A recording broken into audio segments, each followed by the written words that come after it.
Continuing here, I'm breaking my rule again. I put in a third tape, so I've got to get caught up on my thoughts before I get a gob more. So I'm still on current events. I'm talking about supplements. I've gotten into current events, recent events, and other talking points I wanted to discuss. But on supplements, I know a bit about this. My dad had multiple sclerosis all his life. Well, from his mid 30s, he was diagnosed with it, and the doctors, plural, gave him 5 years to live. But he got into nutrition and he did a lot of supplements most of his life. And I was talking about this, and he lived to be 86, by the way. So he defied the doctor's professional opinion, educated opinion on how long he was going to live. So you got to understand the body is a machine, and we've got to listen to it to some degree, because we all know how you feel when you eat a lot of crap food. We all know what crap food is. It's a lot of sugary food typically. I mean, even greasy food's a lot healthier, but it's the right kind of grease. I mean, beef has that really hard to digest fat and cholesterol, I guess, in it. It can be rough on the heart and everything else. But there's, good fat is really important to get. And I probably don't get enough of it. Since last week I talked about need to eat more eggs, and I've only had 2 since then. But, yeah, there were jumbo eggs at least. But, I don't always have an appetite for eggs, but that's a very healthy food. That's good. That kind of cholesterol is very good for you. Your brain is made up of a lot of that kind of stuff, that cholesterol, good cholesterol. So you got to understand, olive oil, super healthy, and avocados, and there's a lot from nuts and seeds, and grain has oils, right? So there's healthy ways. Fish. So I like cod liver oil. So there's certain supplements that I end up not even using. They get dated. If I buy minerals, typically stuff like that, I can end up, I just don't take it. A multivitamin, I'll usually take that. It should be a good one. Trader Joe's or something like that, at least. High quality multiple, more organic, more easily assimilable. So there's ways that you can just supplement it. I'm not a religious person when it comes to this stuff. I go periods of time without it. I'm not the best about any of this stuff. Even though I'm preaching about it, it's just advice. It's friendly advice more than I'm not saying, oh, you got to do this or that. Because to me, if anything turns into drudgery, it requires too much thought, I'm out of it. I can't do it. So it's just, I try to listen to my body a little and say, well, what could it use? Well, cod liver oil is good for the respiratory system and a lot of other things. Look it up. Oil of oregano, same thing. So these are supplements that hardly ever go wasted for me. And the B complex, vitamin C or C complex, vitamin A, you're going to get vitamin A, plenty of it probably if you take any cod liver oil, because it stores up in your body. You don't want to get too much vitamin A. You got to do your own research and know your own body. B complex, it's pretty hard to get too much of that. Typically, we know it comes out in the urine. You can see yellow urine if you're getting too much. So, cut back a little. But it's good. A little more is probably better than a little less, because B complex vitamins are very important to the function of your brain. You want your brain to function right, you got to get, a good B complex at least once in a while. I'm not saying I take it every day or every week even. But sometimes, it wouldn't hurt, right, to pop a pill or two. B complex. Vitamin E, I think especially as you get older, I should probably be taking more of that. I do. I never seem to waste any vitamin E. It always seems to get eaten, just one pill every once in a while. Feel energy is low or something like that. But, if you're tuned into your body and you think of it as a machine, just like your car, well, what is my engine? How's it doing? When was the last time I changed my oil? That sort of thing. Do I need to put some fuel cleaner in the tank? Right? What kind of maintenance do I need to do on it to keep it in tip-top shape? I mean, more people spend more attention and money and concern over their cars or automobiles than they do their own body. And I'm probably one of them. But I want longevity, but, I want to be healthy. I don't want to be in pain if I live a long time.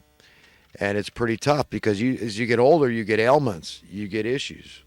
And, like I tell young people, I say, whatever you do in life, don't get old.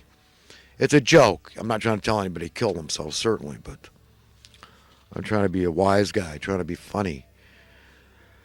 But look into it yourself. And, water is something, especially in the cold months, is something that we can easily not get enough of. But, fresh water, filtered water, make sure it's clean water without fluoride or toxins in it.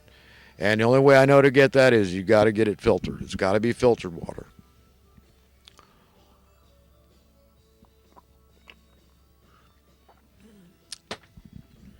So, anyhow, my friends, I just wanted to give a little brotherly advice on nutrition and diet. But again, I'm certainly not perfect, okay? And I get it. Comfort food and junk food tastes good, very sensual and delightful to the taste, to the palate, but it typically doesn't do anything for your health or your energy level. In fact, it can be uh, a negative for sure.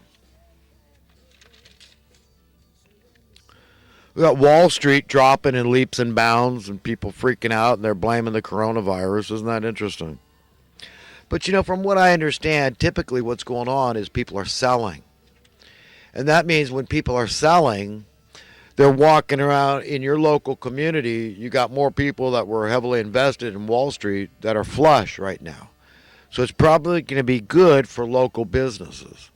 I think that's a fact the Chamber of Communists understand. Commerce. I don't know why. I got this Freudian slip with these people, but I don't trust them as far as I can throw them.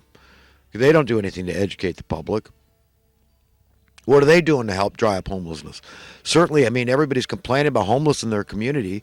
I thought the Chamber of Communists cared about the local community and what people's opinion is. And, well, that's obviously bad for business if you got people sleeping on your doorstep, pooping on your doorstep. So where's the Chamber of Commerce giving advice? Let's hear solutions. What are your solutions? Talking about affordable housing or just how good it is that property values go up and they're high? God, it make me sick, man. All those people, liars, they're disingenuous. I don't like disingenuous people. you know, John Lennon, he killed at 40 years old, the famous musician from the Beatles. I don't talk about this guy much, but you know what? He's been one of my favorite people in all of history. I really liked him. I really liked his music. He was very outspoken. I see a lot of myself in John Lennon. In fact, John Lennon could be borderline autistic or Asperger's syndrome. And that's how I see myself, kind of like that. Kind of abrasive, kind of arrogant. And but I really could see, but he's real, and I'm real, and that's something I think that a guy like John Lennon and I, we could we could be good for each other. It's like King Solomon talks about, when two brothers get close to each other, friends. This is the good thing about having friends. You see, it acts like metal sharpening metal, and so I could help him improve his personality. And he could certainly help me improve my personality. Because who likes who they are all the time? Nobody. We all have issues with our personality, our character defects, and whatnot. Okay? And John Lennon was no exception. But, his music is so beautiful. He's the one that came up with the classic Imagine, right? And look at all the other songs. He got a whole slew of really good stuff. In my opinion, I like Wheels. I like... Dream Number 9, I like his song Love. There's a lot of other songs too. And you could only imagine. The mind reels when you think about if he had been allowed to live, what other great stuff he would have put out. People that are so sick, they distort reality and they manipulate us, okay? It's just like, taking a life like John Lennon I'm referencing.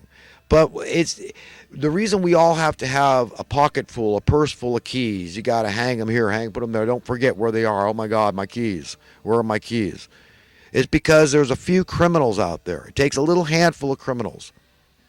Just enough for the public to say, well, it's prudent to have keys. Why? Well, because somebody might take your stuff. They might come into your house, right? So we all need locks and keys. And we just accept it as normal. It's just the paradigm. It's just the way it is. It's. nothing you can do about it. We can't question, well, why are there thieves? I mean, is there something defective about certain people, or could a change could our change from birth, that we're all born free, financially free, would that change the paradigm? I mean, who would have any need to steal, any desire to steal? It'd be very abnormal, unnatural for anybody to steal anything from you, okay, when they were born rich. So, I mean, it's just a couple of little examples. But you understand how people influence and affect us, how we're being manipulated in this way. And certainly these people that create the policies we all have to live under, they're manipulating us powerfully. Pulling the strings, the mainstream media. Oh, don't rub us the wrong way. Remember which side your bread is buttered on, who's paying your costs. It's just like these politicians. They're really supposed to be, we know, beholden to we the people, the taxpayers. We're their bosses. They're only legitimate ones. We're their masters. We're their employers. Is that the way it is, though? I mean, what's the reality? No, because they know which side their bread is buttered on. Look up that term. They know who to be beholden to. They know who's signing their paycheck. So if it ain't we the people on that paycheck, they care more about that person, pleasing that person, not rubbing them the wrong way, being deferent to them, not we the people. So things are askew, and we are in a lot of trouble. It's a mess, a powerful mess. It's a juggernaut of evil that we're immersed in as a society, okay, as a civilization, okay. We're in a lot of trouble, a lot, and only God can help us. Only God can give us what we need to extricate ourselves from this mess, man, because God, we're down this demonic rabbit hole toward hell a long, long way, my friends. Okay, and like I said, the ship, I believe, has been on the rocks for a long time. It's been sinking to the bottom of the sea for a long time since the assassination of JFK. The good ship America has been sinking. Okay, well, and the evidence is that wealth imbalance keep growing. That's not good. That leads to a third world status. That's happening right under our noses in America, and we're tolerating it. And you think there's no need for you to speak out vociferously against it? For your children, for their children, for for somebody, no matter how financially well-heeled you are, whatever kind of aristocracy you think you're going to leave your kids, okay? It's not going to suffice forever. You better think about others. You better care about others. And most of all, you better care about your own judgment day and answering for your belief system. What's it based on? How do you turn your back on others in need? How do you say it's okay in the name of business, nothing personal? Is God going to be just like you? Ask those questions. Do you care? Do you think when you die you're just not going to exist anymore? There's no answering? Did you create yourself? Did you create your children? What's up? How does your mind work? Is there any logic at all in there?